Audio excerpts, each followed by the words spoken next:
Colosenses capítulo 3, versículo 12, leemos la palabra de Dios en el nombre de nuestro Señor Jesucristo. Vestíos, pues, como escogidos de Dios, santos y amados, de entrañable misericordia, de benignidad, de humildad, de mansedumbre, de paciencia. Señor, en esta mañana pedimos que guíes nuestros corazones, que ilumines nuestra mente, Señor, y que tomes control de nuestras actitudes, de tal manera que tu palabra corra y sea glorificada. Guíanos tú, Señor, para que nuestra debilidad humana, nuestra incapacidad, nuestra inoperancia, Señor, nuestro cansancio, no oscurezca en modo alguno la luz gloriosa de tu evangelio. Oramos por cada familia que está conectada en esta hora, especialmente por aquellos que han estado orando por sus familiares que no te conocen o que no tienen una relación sólida contigo. Te pedimos que nos guíes en esta mañana para que pueda reflejarse, Señor, tu bendita gloria en nuestras vidas. Lo pedimos en el nombre de Cristo Jesús, nuestro Señor y Salvador. Amén. Bendito sea el Señor. Si usted ha seguido esta serie de sermones, o si no lo está haciendo, puede hacerlo ahí en nuestro canal de YouTube, Pastor Juan Vidal. Pero si usted ha seguido esta serie, se podrá dar cuenta que hasta aquí Pablo ha estado en estos últimos temas, en estos últimos versículos, ha estado mostrando lo que no debe existir en un creyente redimido, en un creyente que ha sido salvado, que ha sido puesto en Cristo por el Espíritu Santo, que se ha identificado con Él y que ha recibido esta nueva vida. Todo lo que hemos de dejar atrás. Pablo ha mostrado claramente todo lo que debemos eliminar. Si repasamos eso, lo vamos a encontrar en los versículos 5 al 11 de este capítulo que ya los hemos presentado acá en esta serie. Dice allí Pablo en el versículo 5, capítulo 3, versículo 5 al 11, haced pues morir lo terrenal en vosotros, fornicación, impureza, pasiones desordenadas, malos deseos y avaricia, que es idolatría, cosas por las cuales la ira de Dios viene sobre los hijos de desobediencia, en las cuales vosotros también anduvisteis en otro tiempo cuando vivíais en ellas. Pero ahora dejad también vosotros todas estas cosas: ira, enojo, malicia, blasfemia, palabras deshonestas de vuestra boca. No mintáis unos a otros, habiéndoos despojado del viejo hombre con sus hechos y revestido del nuevo, el cual, conforme a la imagen del que lo creó, se va renovando hasta el conocimiento pleno, donde no hay griego ni judío, circuncisión ni incircuncisión, bárbaro ni escita, siervo ni libre, sino que Cristo es el todo y en todos. Hasta aquí entonces hemos estado viendo todo lo que hay que dejar, todo lo que no es la vida cristiana. No son reglas, no son pecados, no son divisiones por raza, por religiosidad. No, todo eso tiene que quedar atrás. Pero ahora Pablo hace este contraste extraordinario que de verdad nos emociona, nos bendice, nos inspira. Pablo dice, vestíos pues. Vestíos, pues ahora nos va a mostrar cuáles son, cómo es el vestuario del cristiano. Pero primero va a darnos algunas razones para ello. Por esa razón, veamos a continuación en qué consiste este nuevo vestuario, este vestuario que el creyente tiene por estar en Cristo. Para ello, en primer lugar, como les decía, vamos a ver las razones para este nuevo vestuario. En la primera parte del versículo, el apóstol Pablo señala lo siguiente: vestíos, pues, como escogidos de Dios, santos y amados. Muy precioso es esto. Acá vemos el por qué este nuevo vestuario, por qué necesitamos ponernos este nuevo vestuario. Y a diferencia de la forma de argumentar que hasta aquí hemos presentado, aquí Pablo no está dando una razón negativa porque los que lo hacen están perdidos, etcétera, etcétera. No, acá ahora Pablo nos empieza a revelar la maravillosa relación que tenemos con Dios, lo que Él ha hecho por nosotros, lo que implica estar plantados en Cristo, lo que implica estar unidos a Él, lo que implica estar identificados con Él, haber recibido la nueva naturaleza. Mire lo que florece en nosotros, todo lo que Dios hace en nosotros solo por gracia. Aquí están las razones del por qué debemos tener este nuevo vestido. Y en primer lugar, Pablo señala aquí que esto debe realizarse porque los creyentes son escogidos de Dios. Escogidos. Qué palabra más impresionante. Es una expresión tan profunda que tiene que ver con una persona que es elegida por Dios con un propósito específico. Eso a mí de verdad que me impresiona en medio de tantos miles de millones de personas que Dios nos haya escogido a nosotros sin mérito alguno, no porque tengamos algo especial, no, absolutamente nada. Hay canciones que dicen, ¿qué viste en mí, Señor? No, Dios no vio nada. Es solo su gracia. Y nos escogió, ni siquiera porque éramos mejores que otros, como les dice a los israelitas, no les escogí por ser ustedes mejores que los otros pueblos, no, Señor, sino porque Él es tremendamente misericordioso. Entonces el creyente, gracias a la palabra de Dios, puede tener conciencia de que el proceso de su salvación, de hecho, comenzó antes de la fundación del mundo, cuando Dios nos escogió en Cristo. Mire lo que dice Efesios capítulo 1, versículo 3 y 4. Dice, bendito sea el Dios y Padre de nuestro Señor Jesucristo, que nos bendijo con toda bendición espiritual en los lugares celestiales en Cristo, según nos escogió en Él antes de la fundación del mundo.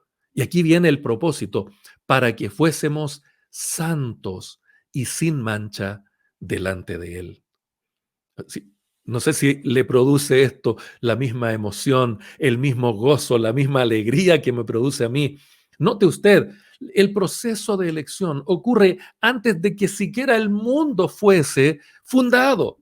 Antes de un Adán, antes de una Eva, antes de la caída, antes de que usted y yo, antes de que se conocieran mis padres allá en Coyipulli, en la 9ª región, y pololearan a escondidas de mi abuelo, antes de que contrajeran matrimonio en la iglesia metodista pentecostal de Coyipulli, cuando el pastor Héctor les puso la bendición, antes de todas esas cosas, antes de que yo naciera, antes de que llegara a la adolescencia y me pusiera desordenado, antes de cometer todos los pecados que yo he cometido en mi vida y que me avergüenzan, antes de todo eso, solo por gracia, solo por la bendita gracia de Dios, Él me miró en Cristo.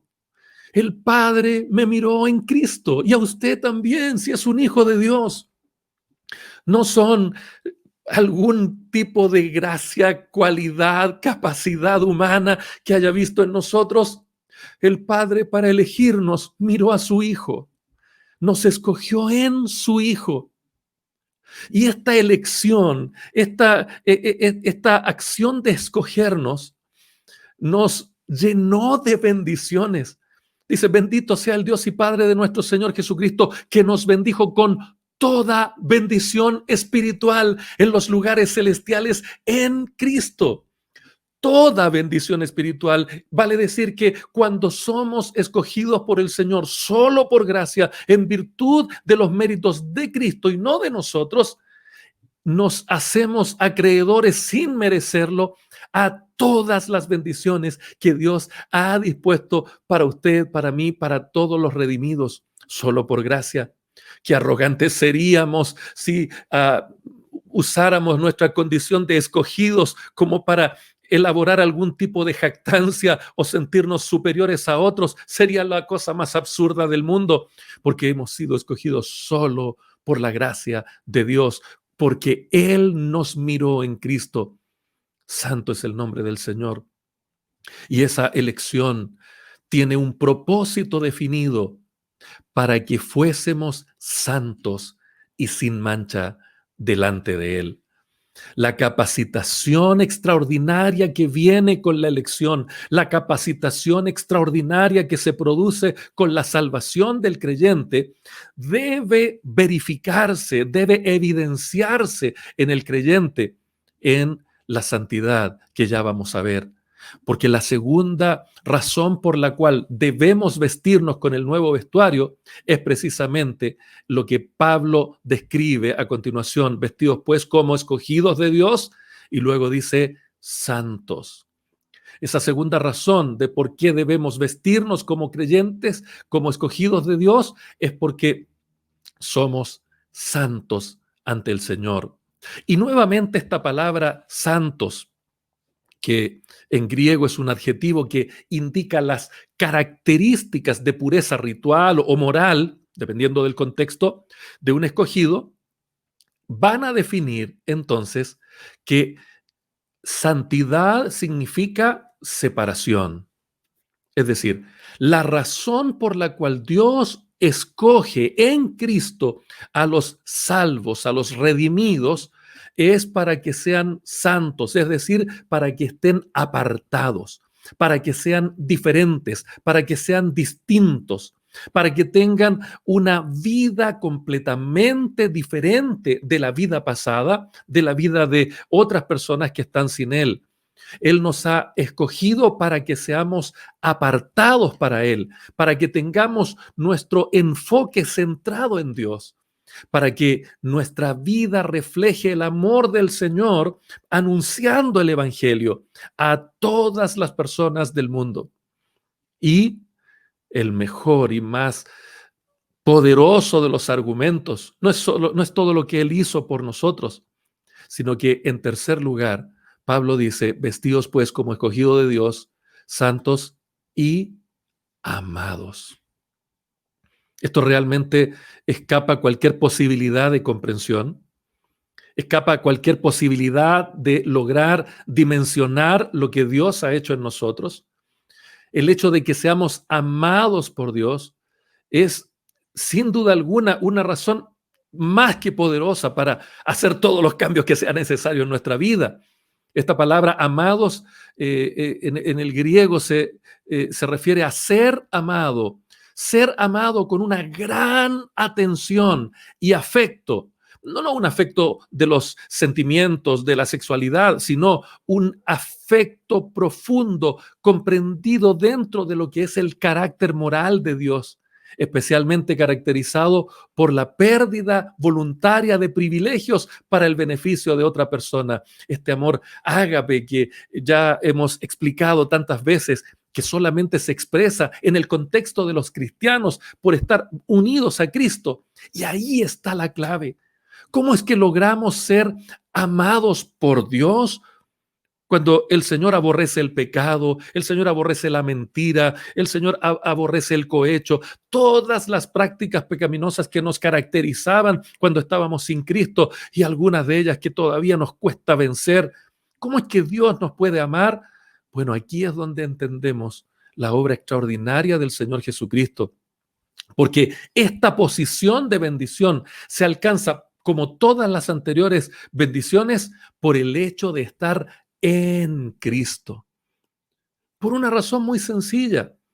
Al mirar a toda la raza humana, al mirar a todos los seres humanos, ninguno califica como alguien que agrada a Dios en todo, como alguien sin pecado. Por esa razón, 3 veces en el Nuevo Testamento, Dios el Padre da testimonio de su Hijo diciendo: este es mi Hijo amado, en él me complazco. Eso lo dice en Mateo 3:17, Mateo 17:5 y segunda de Pedro 1:17. Pedro lo vuelve a reiterar. Jesús es el amado del Padre. El Padre está enfocado en su amor hacia su Hijo. Por lo tanto, cuando el Espíritu Santo nos posiciona en Cristo, nos bautiza en Cristo, cuando el Espíritu Santo nos une a Cristo, al iluminar nuestras mentes con la palabra del Señor, al convencernos del pecado de no creer en Dios, del pecado de no creer en Cristo, que es el pecado más grande de todos. Cuando recibimos esa convicción y nos identificamos con Cristo, nos convertimos hacia Él en la salvación, entonces en ese momento, al estar en Cristo, automáticamente somos objeto del amor de Dios. El amor del Padre por el Hijo se extiende hacia todos los que estamos unidos a Cristo por la fe, por la gracia del Señor. Por eso es que hoy día, al estar en Cristo, el Padre nos ve como escogidos, como santos y como amados por Él. Bendito sea el nombre del Señor Jesucristo para siempre. Bendito sea el nombre del Señor para siempre. De ahí que los cristianos seamos objeto directo del amor de Dios. Como Pablo les dice a los romanos en capítulo 1, versículo 7, a todos los que estáis en Roma, amados de Dios, llamados a ser santos, gracia y paz a vosotros de Dios nuestro Padre y del Señor Jesucristo, amados de Dios. Bendito sea el nombre del Señor para siempre. Creo que no hay mejor forma de ilustrar esta parte del sermón que volviendo a recitar con un conocimiento todavía más profundo de él, el versículo más conocido por toda la humanidad, porque de tal manera amó Dios al mundo que ha dado a su Hijo unigénito, para que todo aquel que en él cree no se pierda, mas tenga vida eterna. El amor del Señor, amados, es impresionante. Su gracia es indescriptible. Así que valoremos lo que Dios ha hecho, lo que Dios hace y lo que Dios seguirá haciendo y respondamos a ese amor incondicional. Alabado sea el nombre del Señor para siempre. En segundo lugar, teniendo claras las razones del por qué debemos vestirnos con el nuevo vestuario del creyente y de darnos cuenta que estas razones son absolutamente más que poderosas, es que necesitamos saber cuáles serían entonces las prendas de este nuevo vestuario. ¿De qué nos debemos vestir? ¿De qué debe vestirse el creyente? Pablo les dice a los colosenses que deben vestirse de entrañable misericordia, de benignidad, de humildad, de mansedumbre y de paciencia. 5 actitudes que describen el vestuario del creyente. Permítame revisarlas junto a usted brevemente. En primer lugar, Pablo les dice a los colosenses que deben vestirse de entrañable misericordia. Esa es una expresión profunda, porque la idea de entrañable tiene que ver con las entrañas, con el ser interior del hombre, con algo que nazca de adentro, no una cosa superficial, una sensación de compasión profunda. Eso significa esto. Debemos vestirnos, el creyente debe vestirse de una sensación de compasión profunda.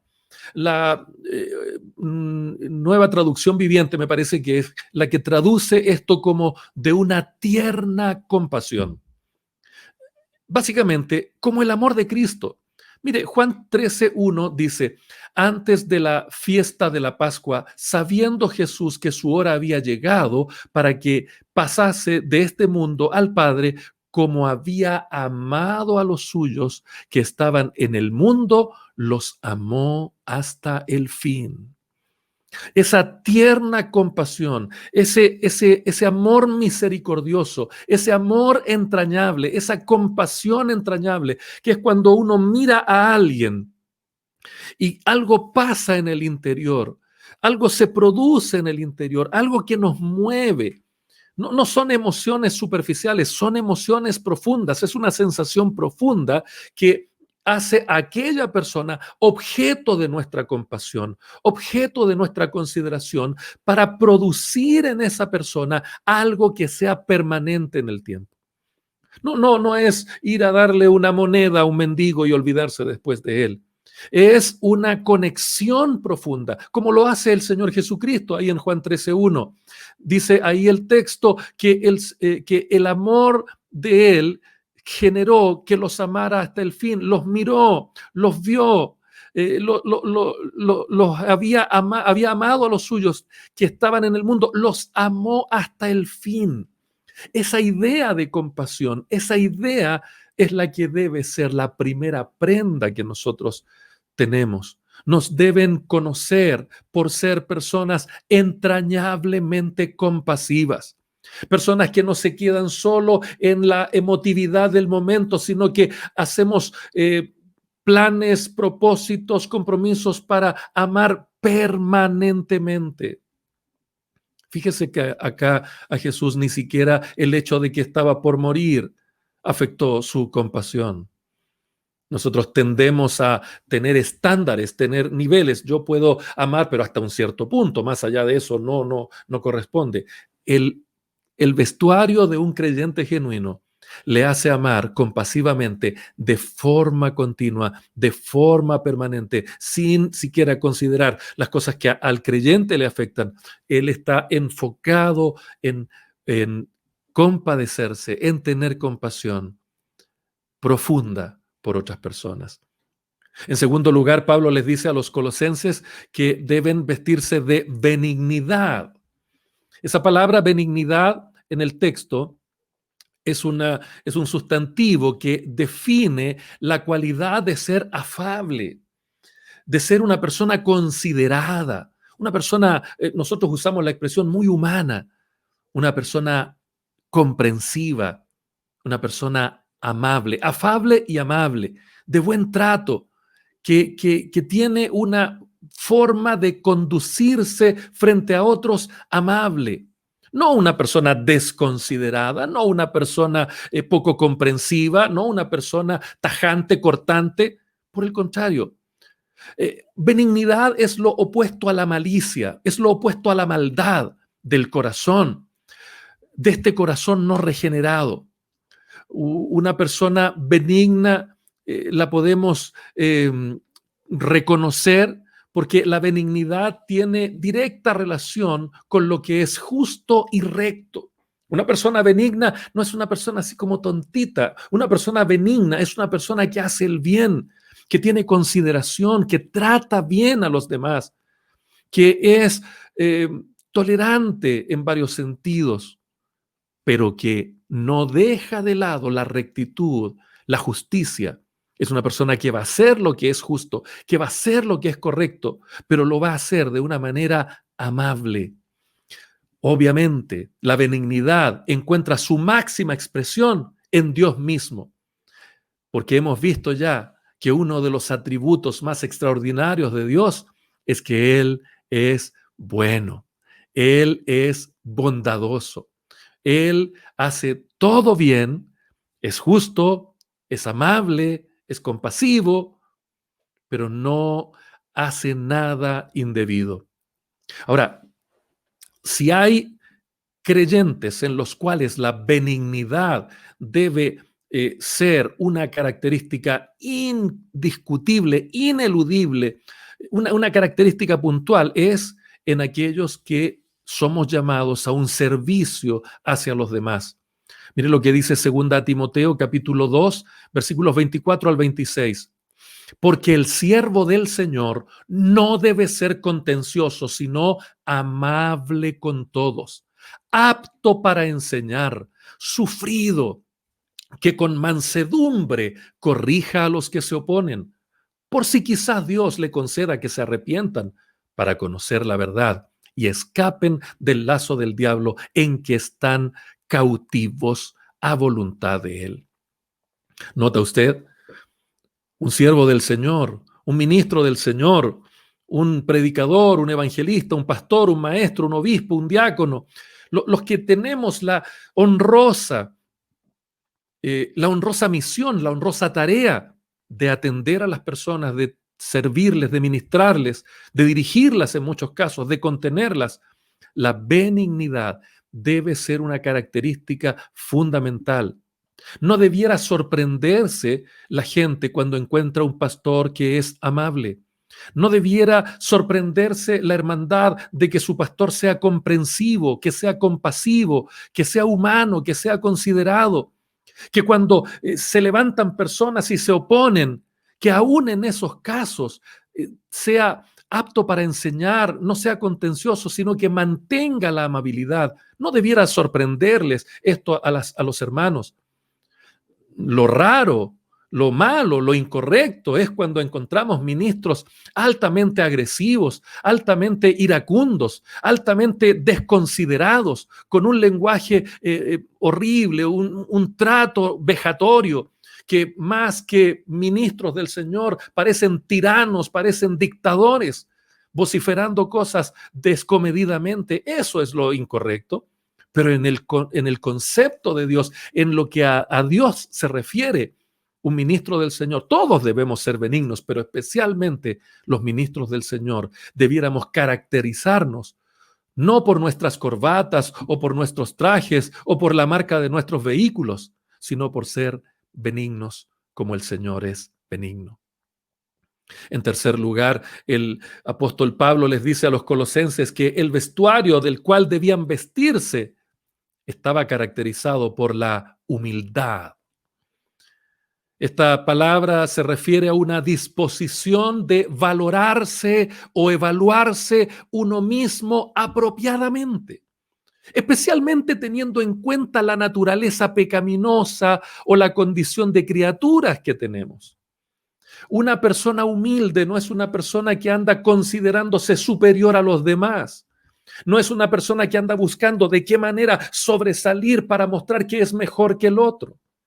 Por el contrario, además tampoco una persona humilde es la que tiene problemas de autoestima y anda ahí, hay que andarlo levantando con espátula cada vez que anda, no sé, derrumbado. No, una persona humilde tiene una disposición para valorarse o evaluarse de forma apropiada, de forma equilibrada.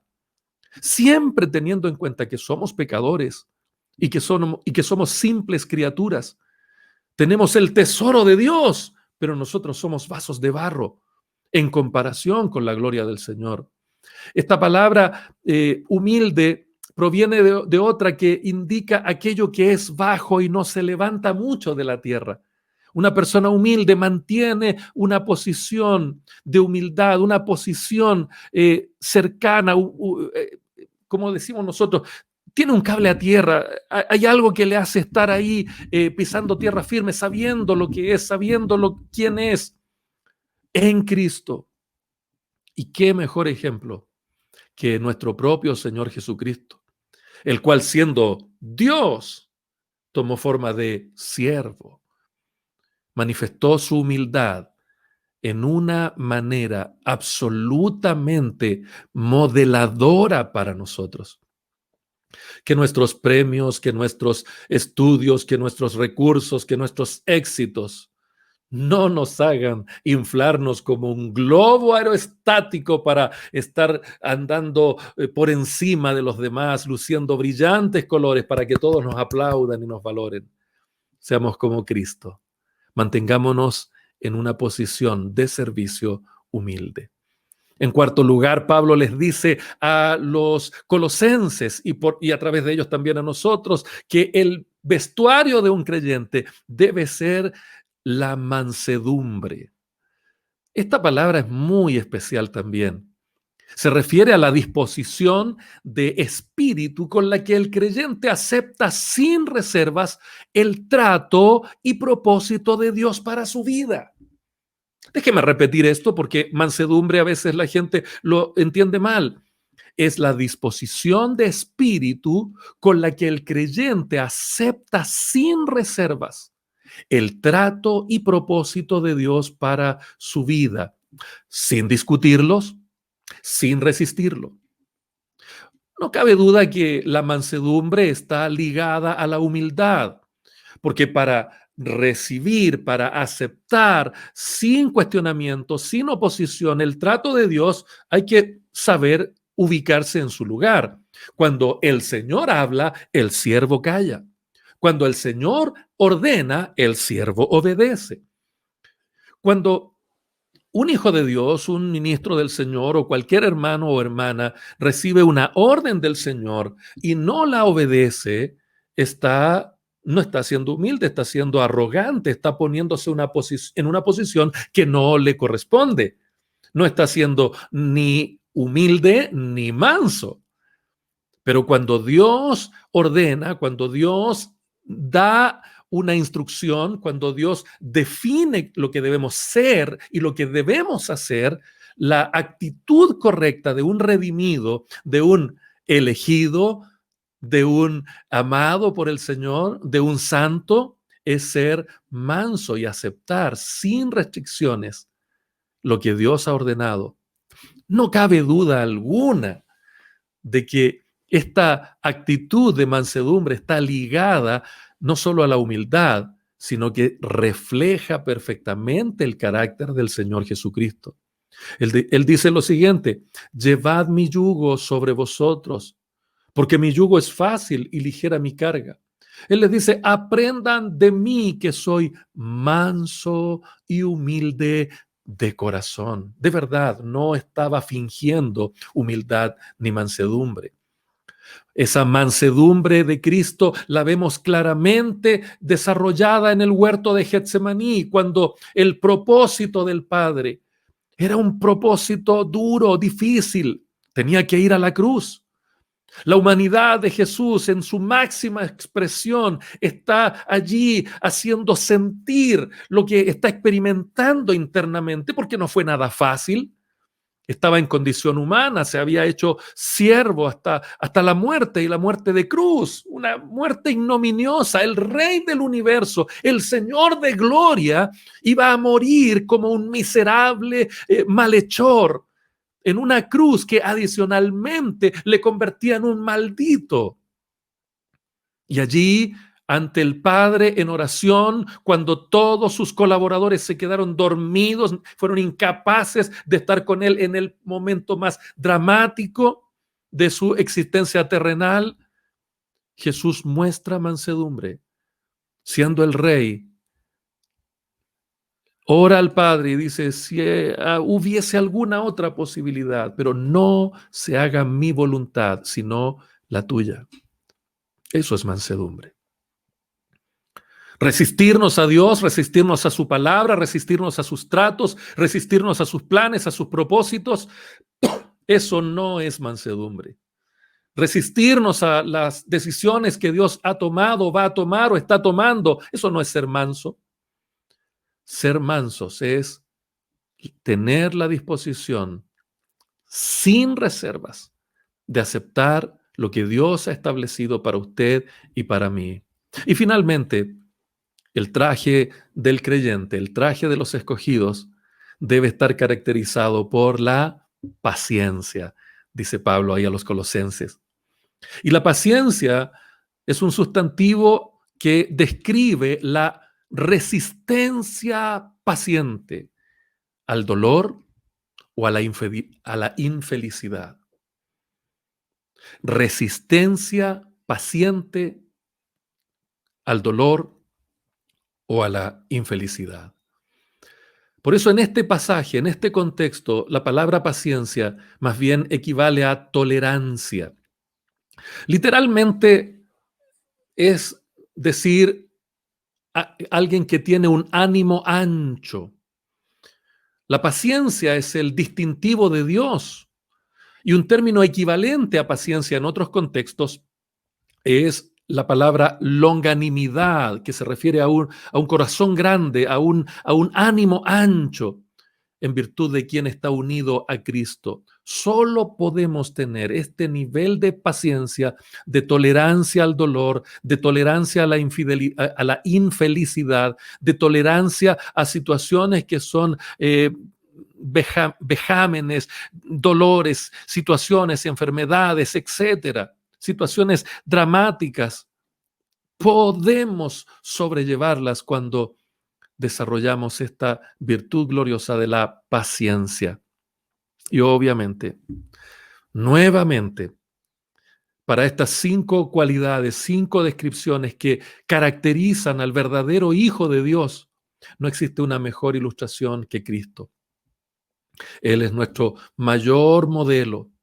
Él, sin duda alguna, es el más compasivo, el más bueno, el más humilde, el más manso de todos y quien nos dio el ejemplo de cómo se tolera la traición, cómo se tolera la flojera de los colaboradores, la incapacidad para entender, la poca disposición, incluso la traición de un Judas.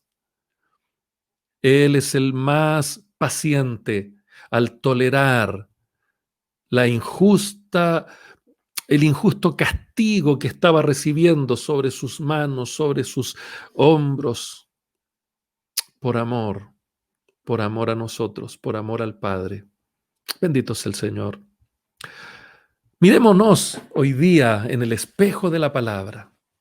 Miremos nuestro traje. ¿Qué es lo que nos caracteriza como verdaderos hijos de Dios hoy? Analicemos dos cosas. Primero, analicemos cuánto hemos avanzado y seguramente usted y yo podemos hacer un cuadro comparativo de cómo estábamos antes de conocer al Señor, incluso durante, y ver pequeños avances y podemos hoy día glorificar a Dios por esos avances. Podemos darle gracias al Señor, podemos tomar un tiempo esta mañana para reconocer todo lo que éramos y ya no somos y todo lo que no éramos y ahora somos solo por la gracia de Dios. Aquí no vamos a tener un tiempo para aplaudirnos a nosotros mismos, como a veces hay que andar haciendo con los adictos cuando nos cuentan que ya dejaron una dosis menos en el mes y hoy hay que hacerles una fiesta para que no vuelvan a recaer, ¿cierto? Varios saben de lo que estoy hablando. No, acá lo que tenemos que hacer es darnos cuenta de cómo el Señor ha sido misericordioso para ir sacando de nosotros aquellas cosas y caer hoy día de rodillas y agradecerle a Él lo que Él ha hecho. No es mérito nuestro, es mérito de Él, pero también con mucha humildad y teniendo a la vista que Él nos ha escogido, nos ha santificado y nos ha amado, es decir, todo lo necesario para poder vivir con este nuevo vestuario, tenemos necesariamente también que preguntarnos cuánto nos falta. ¿Qué tan, am, qué tan compasivos somos?